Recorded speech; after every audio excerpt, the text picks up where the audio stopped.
There he is. That's what I'm talking about. All right. It'll split screen here in just a second. As long as my Wi-Fi is working. There he is. All right. What's up, bud? Hey man, how you doing, Tanny? I am good. How are you? I'm pretty good. So what? Yeah, what was that? Was it giving you an option on the other side, or how'd you? No, Because it it was didn't. the there was a button right next to the write a comment area that looked like a screen sharing icon. So I just clicked it, hoping for the best, and that was what it was. Awesome, dude. Well, thank you for. I know you're busy, and I know this is early, so I told everybody I was like, I got to get Nate early because he's a busy guy. But Nate, yeah, thanks again for jumping on just a few minutes this morning. Um, Nate is. Are you a native Nashvilleian? Did you grow up there? No, I No. grew up in several places, but mostly North Carolina. Okay. All right. So Nate's got a company called Fashionably Nate. It's kind of a men's concierge group. And so Nate, tell it look real quick. So you on your your LinkedIn profile, you've got maximizing men's visual impact in their personal and professional lives through their wardrobes. So why is it so important that we, as Deion Sanders says, look good, feel good, play good? Play good, get paid good. Oh, I like it. Yeah, finish it up. That's awesome. Yeah, yeah. So is that something I No, know but I it's think something you live by. it is something I live by. I think it's really important. It creates that strong first impression, and we all know that saying first impressions are everything. And I feel like it's very true. And the amount of time you have to make a first impression is even shorter these days than it used to be. Oh yeah. I think even if you're not consciously, quote unquote, judging someone, when you see them, your subconscious mind is sizing them up and making inferences based on what their hair looks like or how well they're kept or what their clothes fit like or what they're wearing specifically. Um, and I think people take you more seriously if you're more put together. Um, that generally means you're more professional, means you put more thought into things. Um, Yeah. and I think that's also a trait that people like to see in someone that they're going to be possibly working with. Yeah. So as men, and this is going to be a short live here, so we've got just only like 4 or 5 more minutes. So we can keep this short. What are some of the top common mistakes that you see when you're visiting? Because you go to people's houses actually and help them weed through their wardrobe and throw out some old stuff and some non-fitting stuff. And what are some of the common mistakes that you see that men in general make? Because I know I do like all of them. well, let me start by saying that it's a long journey to not make any quote unquote mistakes. I'm sure, and if you're experimenting too, which is fun and we should be, you're probably going to make mistakes continuously. But some of the easy ones that are easy to avoid that will really maximize your visual impact is sleeve length on Mm. jacket and shirt and the relationship of the width of the cuff to the jacket and shirt.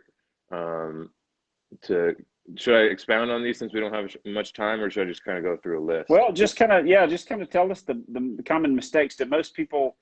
So the sleeve length is either too long for the jacket or too short for their arm. Right, Yeah. right. Another one is just jackets that are just too big in general, like Mm. in the shoulders specifically, which is where it matters most, and which is the hardest and most expensive to alter. Mm. In the chest area, in the sides, or wearing jackets that are too short or too long. Um, let's see, color palette, and that's a whole other thing. Like Oh wearing the yeah. right colors that accentuate your face and not, you hide it. Let's see.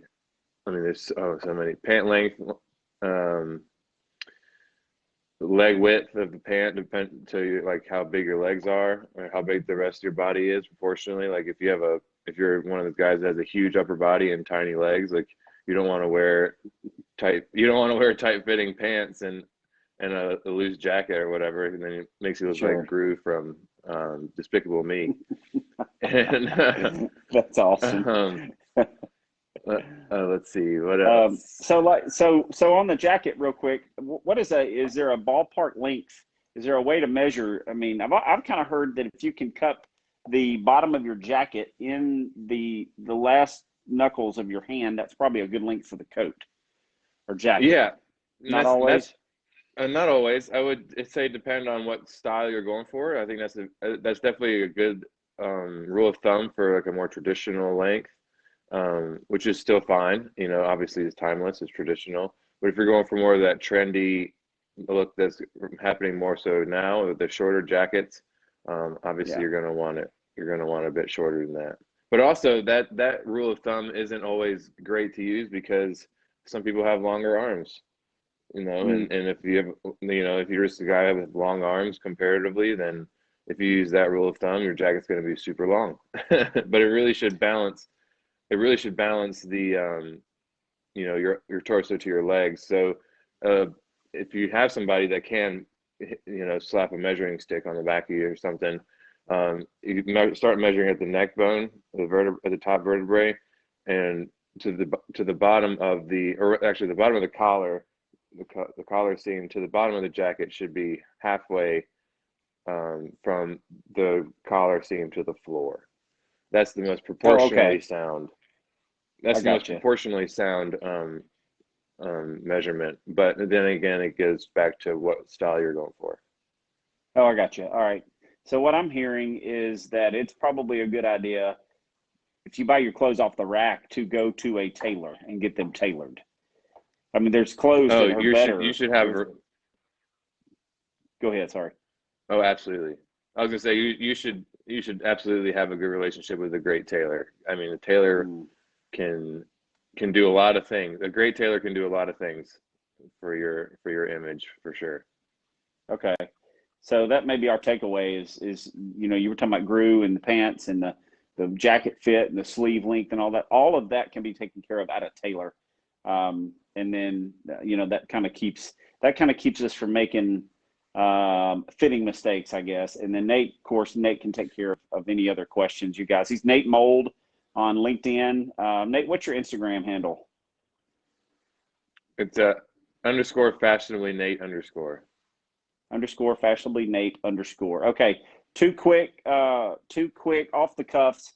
Is it better to wear sunglasses on your head or tucked in your button and let them hang out? This is just Nate opinion here.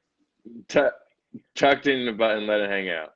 Tucked in the button, let it hang out. Last one. Or do I wear gym shorts over thermal pants like when I'm out in public for men? This is a Nate opinion.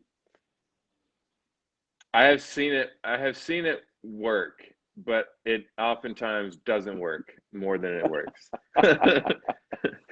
Cool, man. All right, so fashionably Nate I'm sorry, buddy. There's a delay, so go ahead. Oh, you're good. I just want to kind of like back to your point where you said the tailors can't fix everything. So I would like jacket lengths. You can't lengthen them. You can only shorten them so much before they throw off proportions with the pockets. So it still is important to buy the right. In the areas that matter the most, it's important to buy the right size off the rack. Perfect.